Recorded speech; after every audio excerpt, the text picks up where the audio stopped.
Cultural que analiza, comenta y difunde las distintas actividades artísticas y culturales que se realizan en la ciudad de Buenos Aires. Con entrevistas en vivo a destacadas figuras del teatro, la música, las letras y el cine. Conducción: Daniel Couto y Norberto Barleán.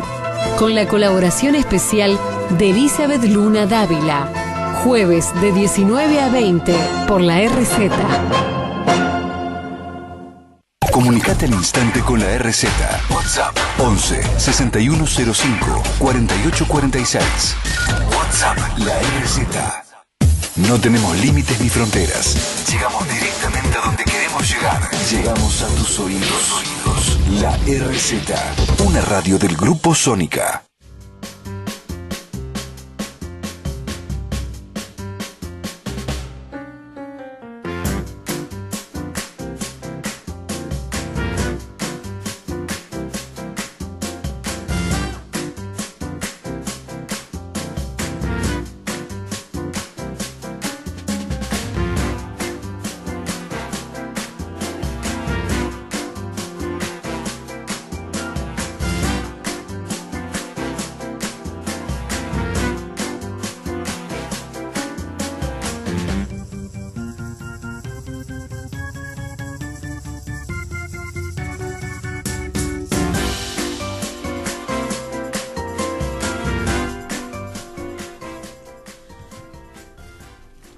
Muy buenas tardes, queridos oyentes de Una Mirada Austral. Hoy nos encontramos en una nueva edición de nuestro programa que ya lleva un tiempo saliendo en la RZ y acompañado por una cantidad de compañeros, de oyentes que constantemente nos motivan y nos impulsan a seguir haciéndolo. Buenas tardes, querido Pepe, ¿cómo estás? Buenas tardes, Erika. Buenas tardes, Daniel. Qué gusto que nos acompañes.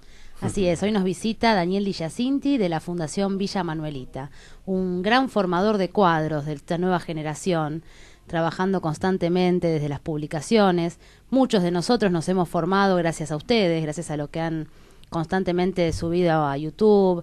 Hemos encontrado documentos inéditos y un montón de elementos que ustedes nos han ofrecido gratuitamente para nuestra formación, así que digamos, si en algo puedo representar a mi generación, te agradezco, les agradezco a vos, a Toto Monserrat y al resto de los compañeros que hacen Villa Manuelita. Bueno, muchas gracias. Casualmente acá tenemos el último trabajo tuyo que tuviste la gentileza de acercarnos, que es la batalla cultural del peronismo, con capítulos sumamente estimulantes. La batalla cultural del peronismo, apuntes para la reconstrucción, construyendo pueblo, y uno que me interesa particularmente, John Holloway, un marxista rumbo a la autodeterminación popular. Háblanos un poquito y después te dejo todo con Erika, de Villa Manuelita.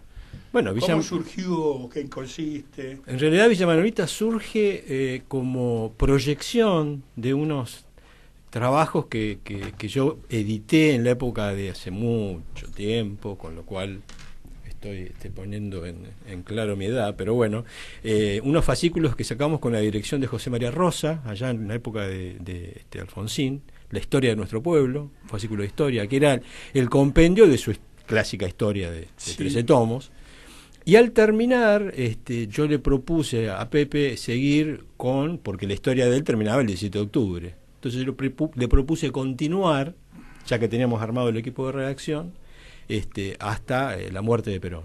Cosa que hicimos, salió una obra que salía semanalmente, Perón, 30 años que conmovieron la política argentina, con la dirección de José María Rosa, y bueno, duró como 90 números, fue realmente un éxito. Entonces bueno, yo después tuve que acomodar un poco mi vida, bueno, Pepe falleció, y en el 2009 yo decidí utilizar todos esos textos que habíamos hecho con el equipo de redacción, con la dirección de José María Rosa, digitalizarlos y hacer una obra que se llamó Perón, la Revolución Olvidada, en la primera edición. Y ahí fundé Villa Manuelita. Y elegí el nombre como un homenaje a la resistencia del pueblo trabajador, especialmente en una de sus páginas más heroicas ahí en los barrios obreros de Rosario, ¿no? Y bueno, y a partir de ahí seguimos, en realidad hacemos todo lo que podemos hacer respecto de transmitir el sentido de la doctrina peronista, y motivar a la gente a investigar la historia del peronismo, porque entendemos que es un movimiento revolucionario que recién empieza, y que tiene y que puede dar respuesta a todos los problemas. Yo siempre digo que los pensamientos revolucionarios se ponen a prueba constantemente, y hay pensamientos que dejan de dar respuesta y otros que continúan. Por ejemplo, nosotros vamos y volvemos a Perón, ¿no? Cuando pensamos que ya la sabemos y salimos a la cancha y nos pegan unos sopapos que nos mandan para atrás, dijimos, bueno, a ver, ¿qué hicimos mal? Volvemos a Perón, investigamos y ahí seguimos encontrando respuestas, ¿no? Y en este ida y vuelta, bueno, seguimos aprendiendo y aprendiendo y aprendiendo, con lo cual la imagen de Perón se sigue agigantando, ¿no? Entonces, bueno, la tarea de la Fundación va por ese camino. ¿La Fundación está en Rosario o también está acá en Buenos Aires? No está en realidad en ningún lado porque no tiene sede, sí. Pero digamos, nació en Buenos Aires y los primeros compañeros que se acoplan, obviamente, cuando se enteraron de que había algo que se llamaba Villa Manuelita, son los rosarinos. Y el Toto Monserrat ahí de cabeza. Por supuesto. Sí. Fue el primero, me acuerdo que yo caí en Rosario me llevó la compañía Ross, de una editorial muy conocida. Sí. Marilina, ¿no es? No me acuerdo el nombre, pero nos conocimos cuando estuvimos presentando 8 días el año pasado allá en Rosario. Ya es la segunda vez que la presentamos, y ella muy muy divina, siempre acompañando. Sí. Y la edición es muy cuidada. Sí, totalmente. Kush, muy por ejemplo, Kush. Trabajaron muy bien la memoria de Kush. Sí, las obras, la obra completa de Kush. Sí. Y bueno, ella me llevó para una charla y ahí estaba sentadito el Toto y ahí lo conocí y empezamos a charlar. Viene a cuento lo que estábamos hablando antes de ingresar al estudio, que me dijiste, mirá, Pepe, entre otras cosas, vos estudiaste antropología, ¿se puede hablar de una antropología peronista?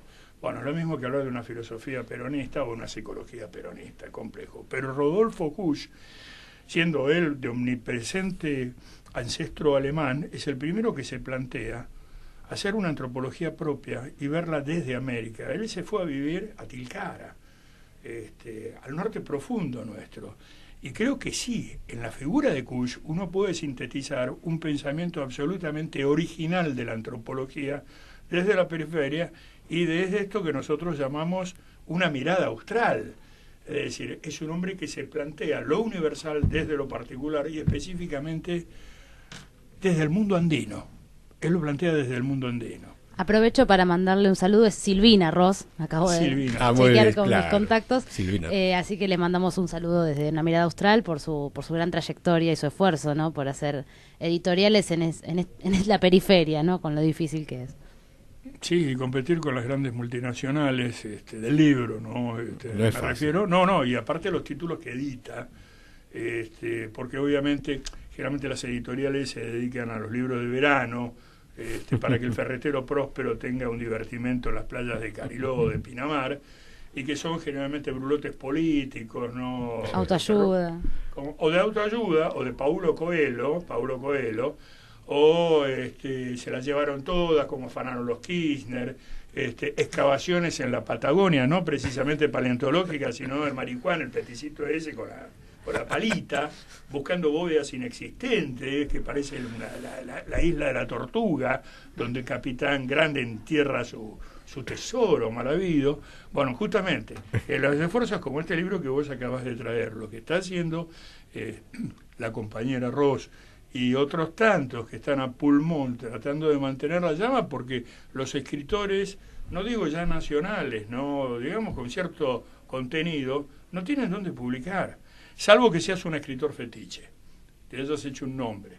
Y con escritor fetiche, y no estoy criticándolo, ¿no? Digamos que sos un Felipe Piña, que sos un Pacho Donel, que sos este muchacho Brienza, es decir, que se han hecho y que tienen una masa de seguidores en la cual le pueden decir al editor, yo te aseguro que tenés 3.000 ejemplares vendidos. Ah, bueno, tanto. Si no, tenés que ayudar vos con la imprenta y pagarte la edición. Eso lo sabes muy bien, vos, Daniel, por haber luchando cotidianamente. Sí. Nosotros decidimos primero hacer, porque esa historia que hicimos con José María Rosa, que había salido en fascículos, la digitalizamos, porque era la técnica que yo había elaborado como editor en los últimos años, Y entonces la utilicé para sumarle al desarrollo biográfico una cantidad de fotografías, videos, audios. Terminó siendo una obra en 8 DVDs que contienen casi 24 horas de video y audio de toda la época del peronismo, más las obras completas de Perón en formato digital, que son más de 40 tomos, más el libro. En fin, es una obra realmente muy linda y que no. ¿Pero esa obra se consigue actualmente? Sí. Bueno. Consigue, sí. No, lo digo para los oyentes, justamente. Sí. Y ahora estamos editando los libros de la Escuela Superior Peronista, que son 8. Ya editamos los clásicos, Modelo, Comunidad Organizada, pero también Sociología Peronista, Filosofía Peronista, Política Peronista, Organización Peronista, que ya están. Y bueno, la idea es continuar con Perón. Ahora tenemos Doctrina Peronista en máquina, que es un poco más compleja. Más que nada, siempre tratamos de jugarnos a hacerle una introducción al libro que lleve el texto a la problemática actual, ¿no? Porque esa es un poco la idea. Y Doctrina Peronista, en particular en ese aspecto, como tiene mucho coyuntural, o sea, Doctrina Peronista en la edición de Fidelio del 47 se hizo en base a los discursos de Perón hasta el 44 o 45, creo, son 20 discursos de Perón. O sea que tiene cosas muy, muy coyunturales que hay que explicarlas un poco, ¿no? Pero realmente es un texto muy interesante. ¿Dónde se puede encontrar esas obras justamente? Yo estoy hablando de todas las ediciones que hizo Villa Manuelita, ¿no? DVD, todo esto. En principio, los DVD en librerías un poco más especializadas. Después los libros de Perón, inclusive en Jenny el Ateneo, se pueden pedir. Si no están, si no están, se piden y los traen. Sí. También, por supuesto, por los mecanismos, estamos en Mercado Libre, nosotros mismos vendemos a través de la página de la Fundación. O sea que bueno. Bueno. Sí. Bueno. Ahí en el sitio de la Fundación tenemos un lugar que se llama Libros, uno entra ahí y los puede pedir desde ahí también. Sí, tienen página aparte en Facebook. También en Facebook, web. En YouTube también tenemos un lugar. En fin, hemos tratado de incursionar en todas las herramientas que hay para tratar de propagandizar un poco la idea nuestra respecto de lo que el peronismo es, ¿no? Además damos cursos, formación, en fin. Hicimos hace unos años atrás un ciclo de documentales que pudimos hacer 7, que se llamó Charlas Militantes, donde también insistimos en lo mismo, no tienen que ver todo con la historia del peronismo, con qué es el peronismo. Tratamos de utilizar el esfuerzo que podemos para meter la idea de que el peronismo es una revolución que recién empieza y que está obviamente inconclusa, ¿no? Totalmente, Perón está al futuro. Absolutamente. Te quería preguntar, Daniel, por estos años que has estado trabajando en la formación de cuadros, creo que compartimos en esta mesa que si hubo algo interesante, digamos, a resaltar del proceso anterior fue esta irrupción de la juventud a la política. Una irrupción que llevó, digamos, a los jóvenes a querer participar, a querer interiorizarse, a querer ser parte de un proceso de cambio. ¿Cómo has visto vos, cómo has experimentado, cómo has vivido esta formación, en qué has contribuido y qué evaluación tenés del proceso en cuanto a la formación de cuadros? Yo encuentro en los chicos de hoy, en estas generaciones nuevas, algo extraordinario, porque son... yo vengo de una generación juvenil que estuvo trazada por una cantidad aparte estábamos trazados por por tensiones políticas que tironeaban de un lado para otro. En cambio yo veo que estas nuevas generaciones, gracias a Dios surgidas en una democracia, en un contexto totalmente distinto, poseen la posibilidad de profundizar y la verdad que son tan abiertos para escucharte, tan abiertos. Nosotros damos cursos en cualquier lado que nos llaman. O sea que hemos caminado el espectro del peronismo, la Cámpora, la 26, UPCN, UOM, qué sé yo. Andamos por todos lados, o sea que tenemos posibilidad de hablar con compañeros que pueden exteriorizarse en todas las partes del movimiento. Y en todos encontramos una predisposición y un acuerdo general respecto al pensamiento de Perón que realmente es muy auspicioso, porque eso significa que el problema entonces está en otro lado, ¿no? Que la cuestión no es el pensamiento de Perón, porque cuando uno lo lleva, nosotros normalmente hacemos un seminario que dura 8 horas, o sea que tenemos tiempo para hablar de Perón, y realmente uno se da cuenta que cuando uno explica en profundidad el sentido revolucionario del peronismo, todo el mundo está de acuerdo, absolutamente todo el mundo está de acuerdo y a favor. Entonces eso nos da la pauta de que los problemas no están justamente en los jóvenes, sino en otro lado, ¿no? Entonces el problema del peronismo para mí viene de una se ha liberalizado, el peronismo se ha liberalizado, ¿no? Después de la muerte de Perón hay un proceso, no digo que los dirigentes quieran liberalizarlo, pero la incomprensión del sentido revolucionario del peronismo ha hecho que se fuera liberalizando, y hoy el peronismo es eso, una expresión liberal con unos tintes particulares, nacionales, populares, que quiere ser peronista, con lo cual eso es bueno, que quiera ser peronismo es importante. Sí, ahora que lo logre... pero es partidocracia liberal. Sí, es una partidocracia liberal, sin duda. Ha perdido el sentido movimentista. El movimiento no existe, la parte sindical también es liberal. Sí, es empresaria. Pero yo lo que digo siempre con respecto a esto, que yo no creo que haya ningún dirigente, puede haber, que quiera ser liberal. Ellos creen que no lo son. Uh-huh. Y la experiencia demuestra que lo son, porque ahí hay un tema que es de carácter institucional, ¿no? Ahí hay una gran confusión que tiene que ver con la esencia del peronismo. No nos olvidemos que el peronismo surge, digamos, en el 45, una especie de ventana que se abrió en la historia y ahí se coló Perón. Por eso Perón siempre decía que el peronismo tenía características especiales porque era un movimiento revolucionario que había llegado desde el gobierno prácticamente, y no desde el llano, lo que le daba unas características especiales, que tiene absoluta razón. Porque cuando uno llega desde el llano tiene que sí o sí conformar un poder político donde va a depender de que el proyecto estratégico del líder quede perfectamente explicitado en un grupo de lo que vendría a ser las famosas vanguardias esclarecidas, y que van armando, digamos, un movimiento de poder real hasta desplazar el poder que tienen que derribar. El peronismo tuvo la posibilidad, como dijo Perón, de hacerse desde el gobierno, y conquistó, a través de la dignificación social que propuso, el corazón de los trabajadores. Y tuvo dirigencias que acompañaron esa circunstancia especial del peronismo llegando al gobierno en ese hueco, muy similar a lo de Néstor fue, que les dio características especiales, o sea que Perón tuvo un pueblo que lo siguió y no tuvo dirigentes que comprendieran los objetivos estratégicos, o sea que lo acompañaban los dirigentes coyunturalmente, era lo que podían entender.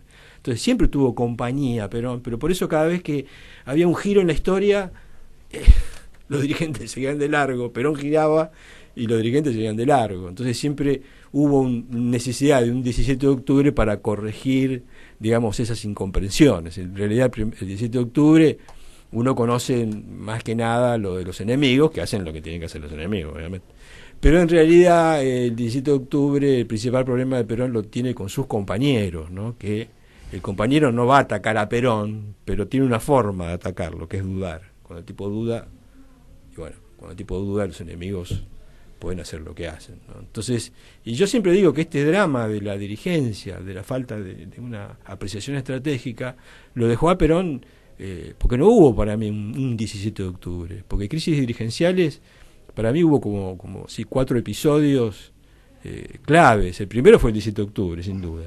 El segundo fue el renunciamiento de Eva, que ahí hubo una crisis también dirigencial. Y el tercero, bueno, la gran debacle que hay en el peronismo después de la caída con el 55, que genera la necesidad de un recambio generacional. Para mí el tercer 17 de octubre es el Día del Militante.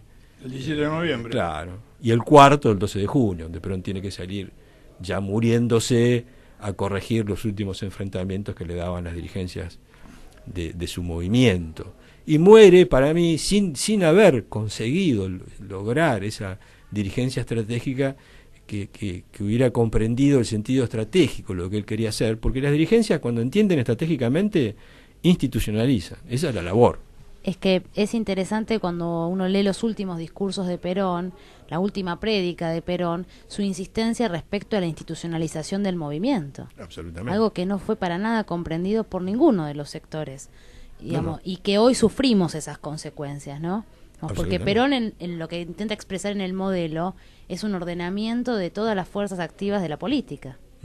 digamos, de todas las fuerzas que intervienen en la política, y a todas les da una misión específica. Digamos, a veces cuando pensamos en el modelo, que es el último legado de Perón, la peor dificultad que tenemos es creer que esos sectores hoy tienen un proyecto estratégico, porque lamentablemente en ninguno de esos sectores que están convocados en el modelo hay un proyecto. Digamos, si vamos a las Fuerzas Armadas, ¿cuál es el proyecto? Si vamos a, inclusive en la Iglesia, ¿cuál es el proyecto? Lo vemos hoy con los ataques constantes a Francisco, el no alineamiento respecto a lo que está planteando el Papa Francisco, que es completamente revolucionario, y sin embargo lo cuestionan más los de adentro que los de afuera. Lo vemos inclusive en los intelectuales, que hay una dispersión absoluta, un egocentrismo, un narcisismo tremendo, que no sabemos a qué juegan.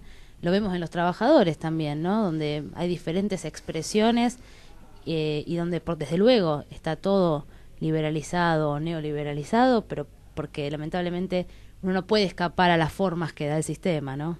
Escapar a las formas que da el sistema es revolucionario, y hoy no hay ningún sector que esté dispuesto a poder encarnar esa misión. Sí, yo entiendo eso en el sentido de que por eso es revolucionario el peronismo, porque no se entiende muy bien qué es lo que está planteando el peronismo. Entonces cada uno lo acomoda a su propia impronta. Elige tu propia aventura, digamos. Sí.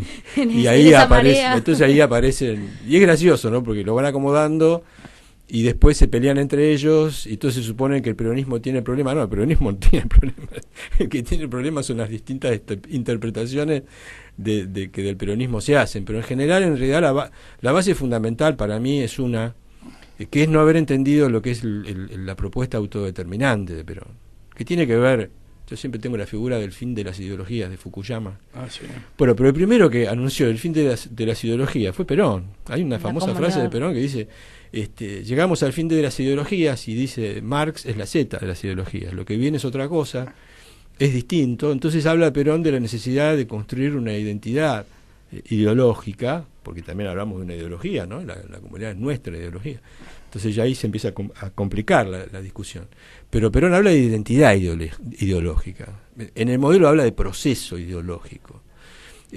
Con lo cual el planteo de él es que lo que se termina es el tema de las ideologías preelaboradas que te daban a vos a través del racionalismo ilustrado, la descripción del problema del hombre y la solución al problema del hombre, ¿no? Entonces, de alguna forma esa es la etapa que termina, y Perón la ve porque él lo que dice que en realidad estamos ante una revolución tecnológica de carácter extraordinario, que él la ve, no ahora con el Twitter, la ve con la radio y el cine, ¿no? Cuando viaja a Europa él se da cuenta que los movimientos y las revoluciones sociales que él mira en esa Europa de preguerra, él ve un protagonista nuevo.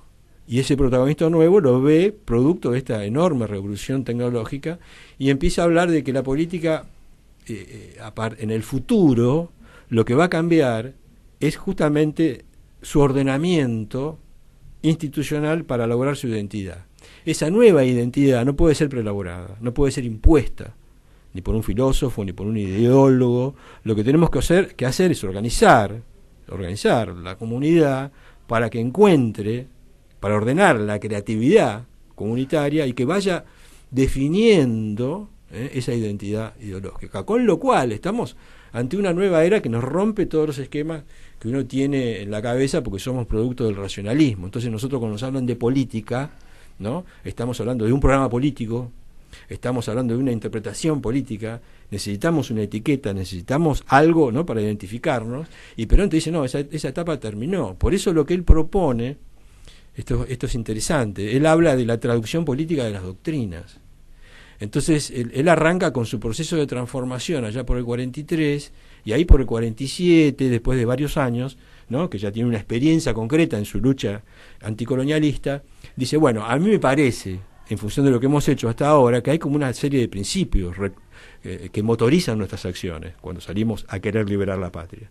Y sintetiza 3 grandes principios y dice, muy bien, nosotros vamos a ordenar la capacidad creativa de nuestro pueblo en la búsqueda de su identidad ideológica en función de principios doctrinarios, con lo cual utilizamos esos principios doctrinarios como una especie de síntesis, ¿no?, o base sobre la cual invitamos a todos los argentinos a transformar la nación. Y les decimos, bueno, mira, te invitamos a construir el futuro de la Argentina. Queremos construir una patria nueva, sumate, te dirán qué tengo que hacer, lo que quieras, lo que puedas. La gente ya empieza a mirar medio raro, ¿cómo? Acostumbrada a que vos le digas tenés que hacer esto, de acuerdo a una interpretación ideológica. No, yo digo, mira, haz lo que puedas, haz lo que quieras. Lo único que te pedimos es que respetes una serie de principios doctrinarios que a nosotros nos han demostrado que cumpliéndolos, hagamos lo que hagamos, hay un camino de liberación posible. Entonces pone en marcha una nueva interpretación de un nuevo hombre, para empezar, de una nueva identidad ideológica basada en una doctrina común, que tiene una impronta que es muy difícil de entender. ¿Cuál es la ideología del peronismo? Ahí hay que construirla. Si querés, yo te puedo decir lo que hicimos hasta ahora, y te puedo hablar de la historia del peronismo, una cantidad de hechos históricos que nos dan una identidad, pero yo no te puedo decir como peronista qué vamos a hacer mañana, porque no lo sé. No lo sé ni lo debo saber, porque en realidad esa acción es una acción que debe realizar un pueblo organizado con una conducción clara que pueda llevar adelante lo que todos queremos, unidos por todo un basamento doctrinario, que es lo que nos da, lo que garantiza la direccionalidad anticolonialista. O sea, la doctrina en realidad es una garantía de un ordenamiento a toda una creatividad que va generando una identidad día a día, y que no se puede proyectar hacia el futuro. Cosa que dijo Francisco una vez que estuvo acá, pasó por Bolivia, y cuando se va de Bolivia ahí por Paraguay, dice, ojo con las ideologías que matan la creatividad de los pueblos. Frase de Francisco que a mí me parece de una profundidad extraordinaria, y que tenía que ver con esto, porque Perón se estaba dando cuenta que los procesos latinoamericanos estaban cayendo en el tema del vanguardismo, como caímos nosotros, que es inevitable cuando vos no entendés esta forma de hacer política y tratás de llevarla a otro lado. Entonces la tratás de etiquetar, la tratás de programar, de darle una identidad, y que lo único que vas a hacer en realidad es cristalizarla y detenerla, ¿no? Que fue lo que nos pasó. O sea, el kirchnerismo tuvo muy buenas intenciones, a pesar de los esfuerzos por institucionalizarlo, que yo los vi, los seguí, porque la fundación, cuando empezaron a hablar de institucionalización, empezamos a mirar específicamente a ver a qué se referían.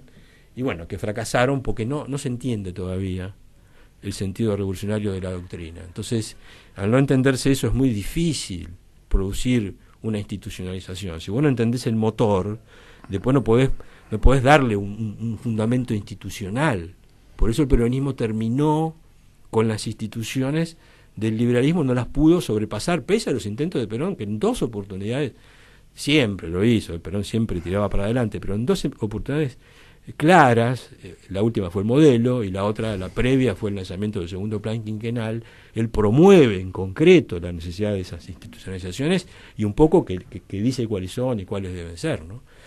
Pero por eso el peronismo termina navegando en una institucionalidad que lo cristaliza y lo vanguardiza en algunos casos, o lo liberaliza en otros, pero bueno, pero es más o menos lo mismo, porque lo que es difícil es fácil quizás institucionalizar un movimiento político basado en un racionalismo, donde todos tenemos que ponernos de acuerdo en qué vamos a lograr, y en función de eso es hacer una cosa vertical, y el que está de acuerdo bien, y el que no está de acuerdo, bueno, que Dios te ayude. Y otra cosa es ordenar la potencialidad de un pueblo institucionalmente para lograr el fin que todos queremos, sin etiquetarlo, ¿no? A mí siempre me dicen, yo en los cursos digo, mira, muchas veces discutiendo con los troscos, ¿no? Siempre los troscos dicen, bueno, pero ¿cuál es la revolución de ustedes? Como te apretan diciendo, ¿van a socializar los medios de producción o no? Porque ustedes mucho bla bla nos dicen, ¿no?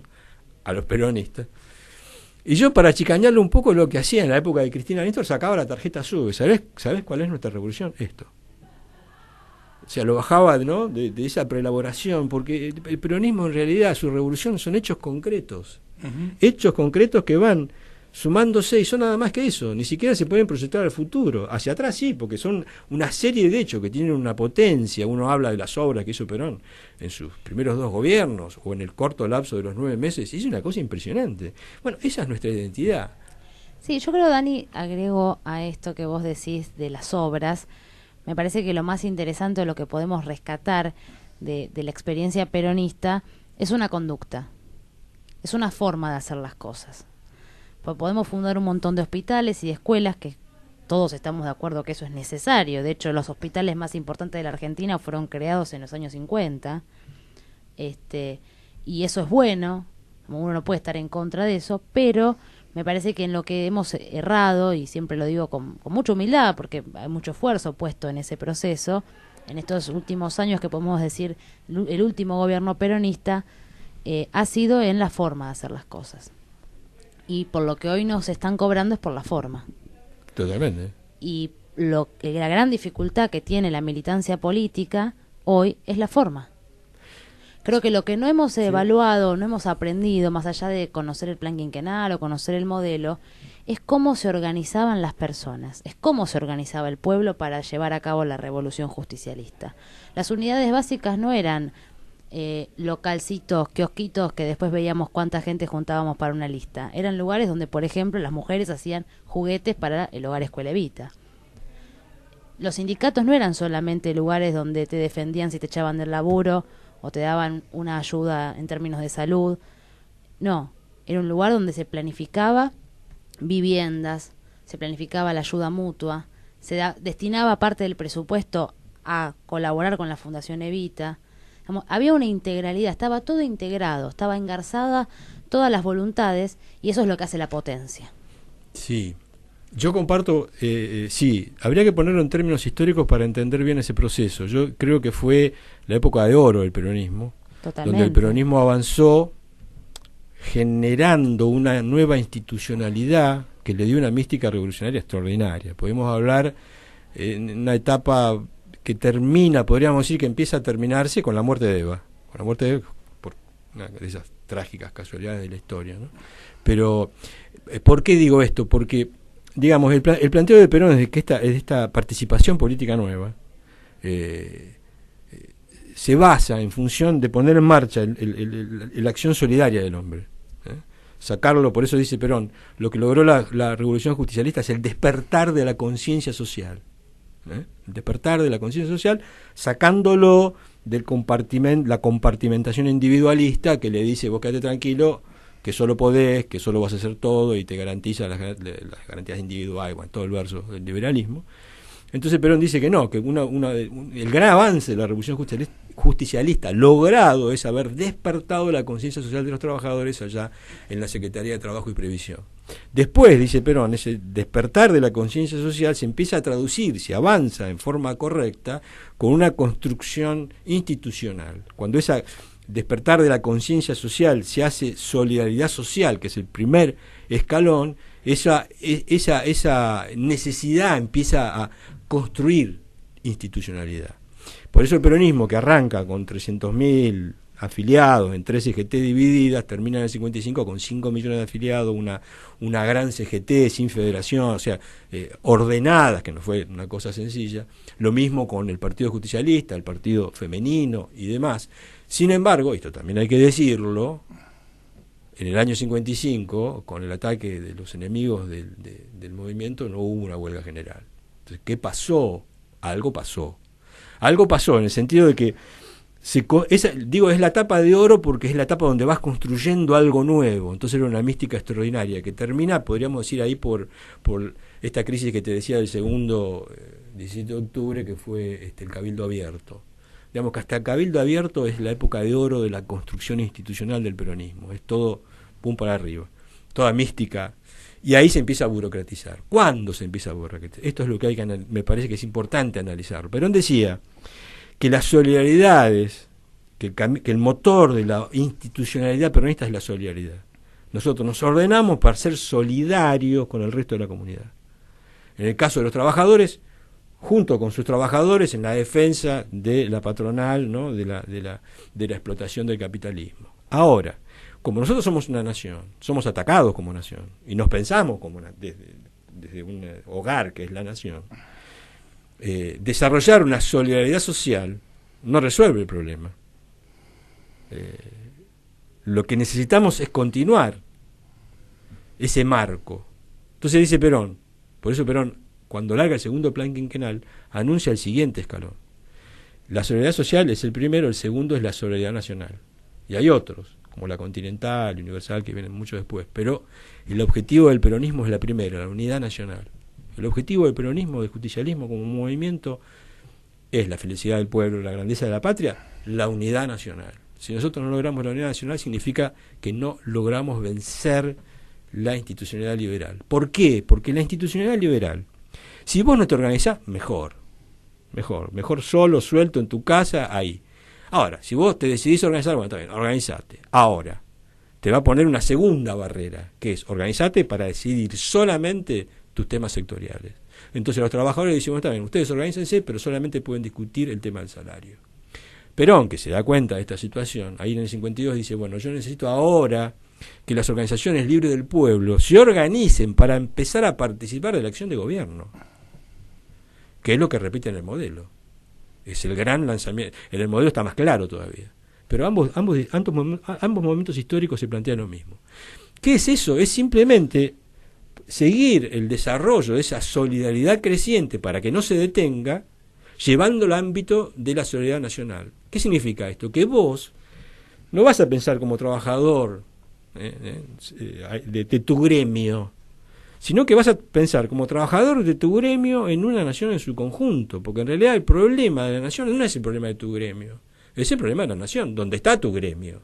Entonces lo que vos tenés que garantizar es la armonía y la política de la nación donde tu gremio está. Entonces no es tan sencillo, es mucho más complejo que resolver un tema sectorial. Cuando Perón promueve esto, las dos veces fracasa. ¿Por qué? Porque no se entiende lo que Perón dice. Entonces, ¿qué hacían los compañeros cuando iban a estas experiencias? Que hubo varias, se pusieron en marcha varios consejos, el de la productividad, hubo consejos económicos variados. Fracasaban, ¿por qué? Porque iban a una extensión de la paritaria. Entonces voy al consejo, como hicieron los militares con los consejos, que acá ve que había un golpe militar en la época de la resistencia, digamos, cuando los milicos cerraban los partidos ponían los consejos a funcionar, porque era, ¿no?, como que la gente participara, digamos. ¿Y qué eran los consejos? Y bueno, y la gente iba primero para que no te dejen afuera, primer tema. Segundo, para que no te cae, entonces los trabajadores iban para que el empresario no los... ¿Viste? Y en realidad el sentido que Perón le quería dar a ese tipo de participación era una participación, por eso en el modelo lo amplía a lo que había lanzado en las organizaciones libres del pueblo y le dice, no, lo que hay que decidir es, en estos consejos, una Argentina de acá a 20 años. Por ejemplo, hoy, ¿qué es lo que necesitamos? Viste que aparecen los planes por todos lados. Son planes electorales. La Argentina, si quiere realmente poner en marcha un proceso de liberación, lo que tiene que decir es un plan de la nación a 20 años. Tiene que definir la nación. ¿Qué quiere hacer con su nación? Eso es lo que tiene que decir, no un plan de gobierno. Que puede ser un plan de emergencia, sí, porque esto nos van a dejar un desastre, que vamos a necesitar, obviamente, un plan de emergencia que ordene el incendio. Un plan de contingencia, pero definir qué clase de país queremos ser. Si seguimos siendo un productor, una factoría, productora de materias primas, preindustrial. Hoy no recuerdo quién decía, un economista nuestro, ¿no?, que ya no es una cuestión de que nos vamos antes de la década infame, directamente es ir a la edad de piedra. Sí. Y yo escucho a Nielsen, por ejemplo, un economista de mucha fama, decir, bueno, las cosas van a mejorar el año que viene porque va a haber una buena cosecha. Y no lo sabemos porque no manejamos el clima todavía. Pero me hizo acordar el final de la película Plata Dulce, que está el tipo en cana y dice, ¿escuchaste el trueno? Sí, llueve. Y con 2 cosechas nos salvamos. O sea, siguen creyendo en eso, ¿no? No están hablando de, bueno, vamos a crear un perfil industrial. Esto lo decía Belgrano, no tenemos que exportar cueros, tenemos que exportar zapatos, darle valor agregado y darle trabajo a la gente. Por eso con Erika siempre repetimos, con este esquema de gobierno a nivel nacional, sobran 20 millones de habitantes. Y Perón hablaba, y esto viene a cuento de toda la discusión y actualmente con la ley de interrupción del embarazo, de una Argentina de más de 100 millones de habitantes para hacer un mercado interno y una ocupación virtual del territorio, porque en este momento es muy peligroso el despoblamiento que tenemos de las áreas consolidadas a través de la conquista del desierto, que no es casual que les hayan sacado todas las asignaciones por ahí desfavorables y familiares a los habitantes de allá, porque significa que esa gente se va a ir nuevamente a los cinturones de los grandes núcleos, sino que el día de mañana nos va a decir, bueno, ustedes no tienen un mango para pagar todo lo que le han pedido el Fondo Monetario, lo van a pagar con territorio. Y nuestra Patagonia va a ser la deuda que pagó la Rusia zarista con Alaska. o la venta de la Florida con Onís, eso lo tenía Perón, pero perfectamente en claro. Otra de las cosas, recién nombraba a Erika, de que no se habla justamente de la política de defensa en el pensamiento de Perón. Y no se habla tampoco del concepto geopolítico de Perón, que lo tenía clarísimo referente a la Antártida, que en este momento ya dejamos entrar a los ingleses, que vienen a trabajar a las bases nuestras, bases construidas con dinero argentino, del erario público argentino, que las hizo Perón a través de un general maravilloso, lamentablemente no olvidado para nosotros, pero para el común, que fue Hernán Pujato. Las grandes, él ya estaba hablando, ella lo veía, ya salió, y eso salió en un mapa hace unos años que estaba trabajando, que era Brown, de una Argentina bicontinental. De una Argentina bicontinental. Pues eso me causa gracia cuando vos tocabas lo de los trotskistas que te decían, ustedes van a nacionalizar, van a estatizar los medios de producción. Y yo siempre les contesto, no, nosotros no estatizamos los medios de producción, nosotros los creamos. ¿Y sabés con qué los creamos? Los creamos con nuestros soldados y con nuestros obreros. Y ahí se pone loco porque inmediatamente lo están viendo como el General González y lo siguen planteando y lo creen, un Mussolini de cabotaje, y evita una suerte de Carmen Miranda austral. ¿Te acuerdas de Carmen Miranda? Esto también delata mi edad, pero me gusta verte como Pepe Grillo, cosas por el estilo. La brasileña que sale con todas las bananas en la cabeza. Bueno, pero la imagen que tienen ellos, lo que sucede es que estamos gobernados, primero por tenderos, porque no son industriales, no son productores tampoco, son administradores, son dependientes de almacén, son gerentes de multinacionales. Y todo el gabinete son empleados de multinacionales. Totalmente. Es decir, Aranguren no responde a la nación argentina. Aranguren responde a la Shell. Y Aranguren le dijeron, pero usted tiene el dinero afuera. Sí, bueno, pero a mí la Argentina todavía no me inspira confianza. Y hacía 2 años que era ministro. Entonces ya llegamos a un contrasentido. Yo trato de reírme para no agarrarme una úlcera. Porque es una cosa de Luis Buñuel, es surrealista. Sí. Es surrealista. Muchas cosas son surrealistas. Claro. Bueno, pero este tema institucional tiene que ver con, fíjate vos, cómo Perón había entendido esto de entrada. Sí, absolutamente. Porque la bandera de la justicia social, que en realidad uno asigna la bandera de la justicia social a un tema material, porque también el peronismo, antes de poner en marcha esta nueva forma de democracia que planteaba Perón, de un hombre con un nuevo derecho, que es el derecho a construir su destino, a crearlo, que es el nuevo derecho que pone en marcha el peronismo, la bandera de la justicia social siempre fue asignada a una reconstrucción humana, que también el peronismo tuvo que hacer. Primero reconstruir al hombre, después ponerlo en marcha políticamente, ¿no? Entonces, pero en realidad la bandera de la justicia social es elevar la cultura social del pueblo, humanizar el capital y dignificar el trabajo. Elevar la cultura social del pueblo, cultura social. Estamos hablando de la cultura del hombre aplicada cuando decimos que el hombre ahora puede definir su destino. Bueno, muy bien, hay que brindarle las herramientas para que pueda discutirlo, debatirlo, organizarlo. O sea, esa es la democracia que nosotros queremos, donde el hombre pueda tener la capacidad de poder modelarse a sí mismo dentro de una comunidad que también se va haciendo junto con su esfuerzo. Entonces, elevar la cultura social del pueblo solamente puede lograrse con una institucionalidad correcta. El problema que tiene hoy el peronismo es que todas las instituciones donde participa son liberales. Entonces, toda la intencionalidad de querer hacer la patria justa y libre y soberana queda cuando vos aceptás las reglas de juego de tus enemigos, aceptás sus instituciones, aceptás la agenda, aceptás todo. Bueno, obviamente no te va a ir muy bien. Vos podés, como digo yo, aceptar todo eso y poner los pies en el barro, porque siempre el poder se construye desde una realidad que vos estás refundando, estás haciendo otra cosa, entonces tenés que tener los pies en el barro. Pero tu corazón y tu cabeza tienen que estar en lo nuevo, en la mística revolucionaria. El problema que tenemos es que nuestras dirigencias, como tienen una confusión ahí, y terminan medio engrampados en una mística de partido demócrata, nacional y popular, qué sé yo, andás a ver etiquetas ahí para todos los gustos, ¿no?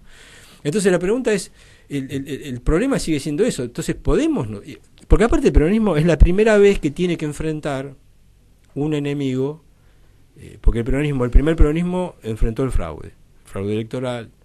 El peronismo que vino después en los 70 enfrentó las dictaduras. O sea que nosotros éramos la democracia.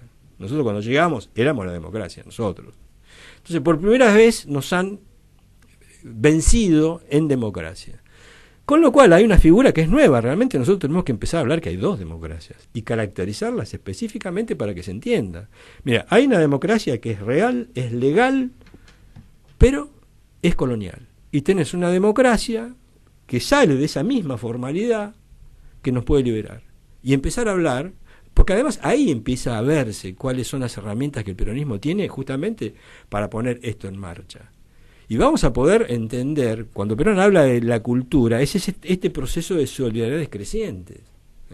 Cuando el hombre empieza a debatir y participar de otra forma, se empiezan a generar estas nuevas solidaridades que tienen que ser alimentadas institucionalmente hasta lograr el proceso de la unidad nacional, que es el objetivo final. Pero para eso tenemos que entender el sentido de la nueva composición ideológica. Entonces el peronismo es una ideología así, es un proceso ideológico. Entonces nuestra mística proviene de sentirnos parte de un pueblo que ya tiene un condimento ético, que no proviene del saber adecuado, como ellos pretenden, de un racionalismo exquisito, sino que proviene de otro lado. Por eso cuando uno va, yo siempre, una de las cosas que uso en mis cursos es la foto de la tumba de Perón. Entonces empiezo y le digo a los chicos, bueno, ¿saben qué es esto? Bueno, nadie tiene la menor idea. En la lápida de la tumba de Perón, porque a mí me pasó, cuando yo fui por primera vez a la Quinta de San Vicente, iba llegando al lugar donde estaba la lápida, yo decía, bueno, ahí clavado están las 3 banderas. O pensaba las 20 verdades. Y no, cuando llegué me encontré con una serie de cosas que yo desconocía. Lealtad, solidaridad, humildad. Yo, bueno, ¿y esta cosa qué es? Empecé a estudiarla y con el tiempo entendí que lo que hay en la tumba de Perón son las virtudes del pueblo. Y las virtudes del pueblo, en realidad, son importantes en el sentido de que nosotros somos populares porque creemos que en el pueblo hay una serie de basamentos éticos que no tienen nada que ver con el peronismo, que fueron puestos por Cristo hace 2000 años y que estuvieron en un estado latente esperando el momento histórico para que los pueblos puedan transformar eso en un poder y en una institución superadora, que es el momento de ahora. Por eso Perón habla en la comunidad organizada de un nuevo renacimiento, porque hoy que todos los pueblos tienen la capacidad y la información necesaria como para crear la política, esto es posible. Obviamente que hubo necesidad de un político profesional en la época de la Revolución Burguesa o de la vanguardia esclarecida en la Revolución Rusa, porque los pueblos eran analfabetos en un 90%, no tenían ningún tipo de información, pero hoy los pueblos han cambiado. Hoy los pueblos tienen otras potencialidades culturales que no podés encapsularlo en las instituciones políticas de hace 2 siglos. Eso es producto de una intencionalidad para mantener una situación colonial. Por eso dice Perón, no, acá lo que hay que hacer es hacer participar a todo el mundo para que esa nueva potencialidad cultural vaya corporizándose en una nueva institución política que vaya ordenando esas solidaridades, haciéndolas crecer. Entonces, de la conciencia social, solidaridad nacional, y ahí lograríamos la unidad nacional. Perón dice, ¿qué es la unidad nacional? Cuando vos tenés, viste, la solidaridad familiar, que es desde el derecho natural, que todo el mundo la conoce. ¿Cómo funciona una familia solidaria entre sí? ¿Qué es la unidad nacional? Cuando la nación y todas sus instituciones funcionan como una solidaridad familiar. Esa es la unidad nacional. Eso es lo que Perón quería lograr institucionalmente. Recién ahí podés empezar la etapa continental. Recién ahí, una vez que vos ordenes tu proceso de unidad nacional, podrías empezar o podrías tener algo para ofrecer como ejemplo al resto de los pueblos de Latinoamérica, ¿no? Yendo a esto, viste que ayer había una duda de que se sentía como una contradicción el hogar, que dice Perón, que la nación es nuestro hogar, con el proceso continental. No hay ninguna contradicción. Nosotros nos pensamos nuestro hogar en la Argentina por nuestras raíces, por nuestra historia, y gracias a Dios en Argentina, porque si le hubiéramos dado bolilla a Mitre, hubiéramos sido la provincia de Buenos Aires. Gracias a Dios, por una serie de circunstancias históricas, nos pensamos como Argentina y de ahí arrancamos. Pero el hogar es como el chico, ¿viste? El chico crece en el hogar y está muy bien porque ahí vos le transmitís sus raíces, su forma de ver, pero el chico a los 30 años tiene que pirársela del hogar. El hogar es arrancar. Entonces Argentina es nuestro hogar que nos permite arrancar hacia otro proceso, de solidaridades creciendo, donde vamos a conformar otra cosa nueva que va a ser Latinoamérica y que no está en contradicción con nuestras raíces. Cada pueblo va a hacer su camino, seguramente. Este es el planteo un poco de Perón. Pero bueno, por eso digo que esto recién empieza, porque hoy todavía está en discusión yo veo el movimiento. El movimiento, lo que yo veo en el movimiento peronista, yo digo, el movimiento no existe, porque el movimiento se mueve, el movimiento se mueve, ese movimiento es una predicación de una nueva Argentina, eso es el movimiento. Nos unimos todos para predicar una construcción que es la comunidad organizada, eso es un movimiento. No tenemos movimiento porque eso no está claro. Entonces lo que tenemos, hemos aceptado que el peronismo es una alternativa de gobierno distinta a los liberales. Eso es lo que se ha aceptado. Entonces estamos esperando que este desastre que tiene Macri sea resuelto por un mejor gobierno, peronista. ¿Está mal? No, no está mal. Pero, ¿qué pasa? En ese camino puede haber 5 planes de gobierno. ¿Por qué no puede haber? O 3. Entonces, esta división que tiene hoy el movimiento sería lógica. ¿Por qué no puede haber 3? Está bien, por eso estamos divididos. Pero lo que está mal, y ahí está el problema, que lo que podría ser una diversidad enriquecedora es una división, porque el peronismo no se ha ordenado en un punto de convergencia común.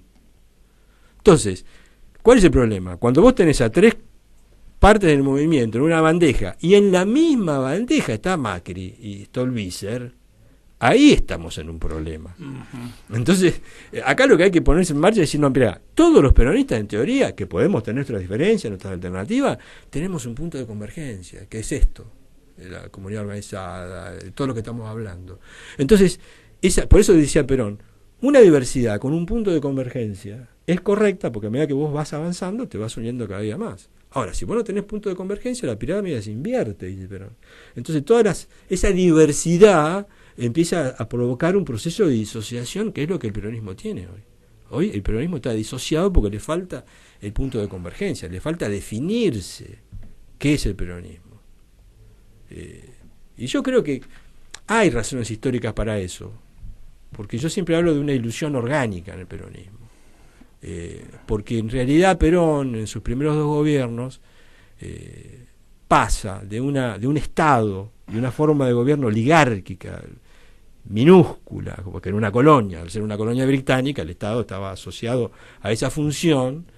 Perón pasa de ese Estado a un Estado y lo pone al mismo nivel del desarrollo de los estados de bienestar, que surgen con Roosevelt, en fin, que surgen en Europa después de la guerra, y Perón transforma un Estado en otra cosa, y la transformación es gigantesca, desde todo punto de vista. Y muchos compañeros se confunden con eso, como dije. Por eso Perón en el 54 hablaba de organización política, hay que organizarse, y los compañeros decían, general, ya estamos organizados. No entendían lo que Perón les estaba diciendo.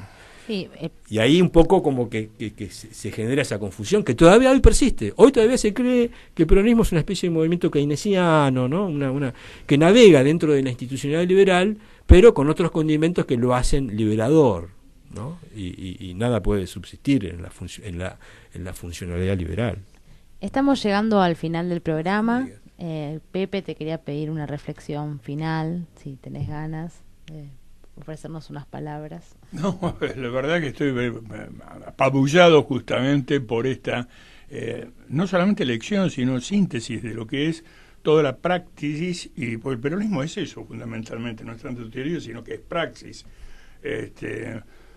Perón decía que el hombre cabalga sobre los acontecimientos, cabalga sobre la historia, y justamente la ideología era la construcción cotidiana.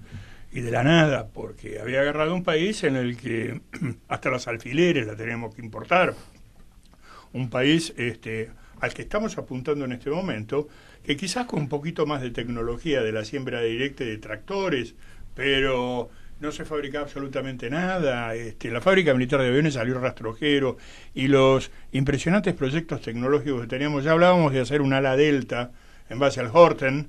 Estoy hablando de esto en 1950. Sí. Estuvo con nosotros en uno de los programas el teniente de la Fuerza Aérea Reyes, Jorge Luis Reyes, es combatiente de Malvinas, condecorado, pero no vino a hablar de la guerra, vino a hablar de lo que significó todo el proceso de desarrollo aeroespacial argentino, que tuvo una cierta continuidad.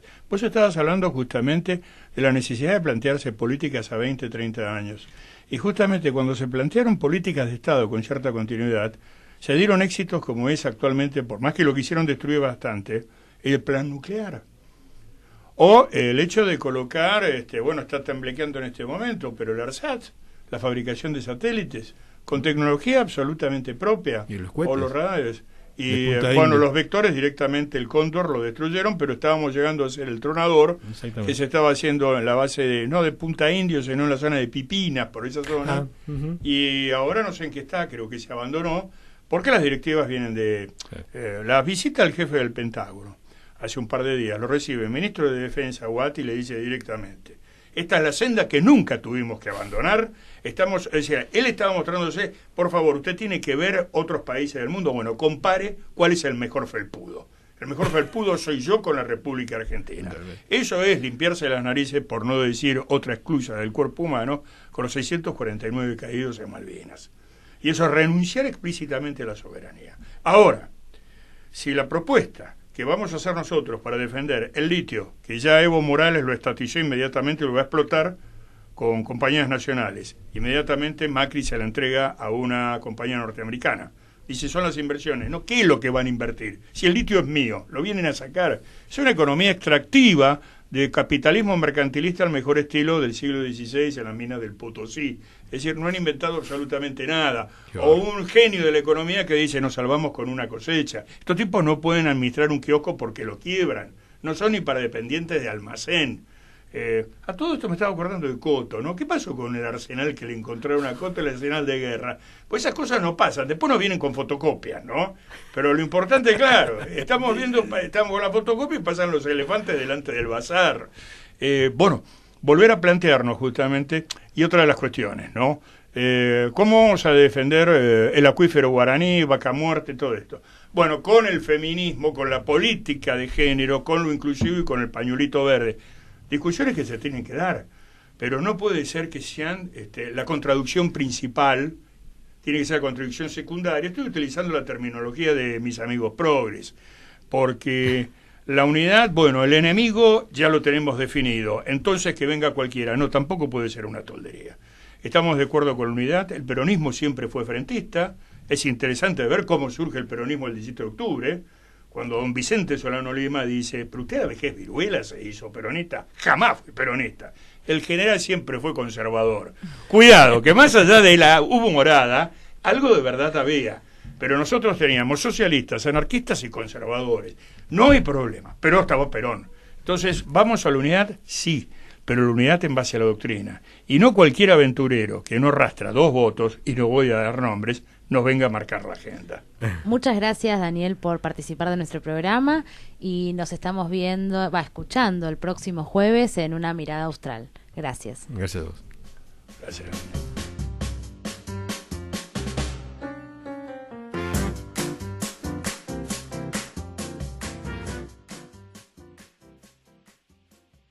Desde Buenos Aires, Argentina, vía internet hacia todo el mundo, transmite la RZ. La RZ.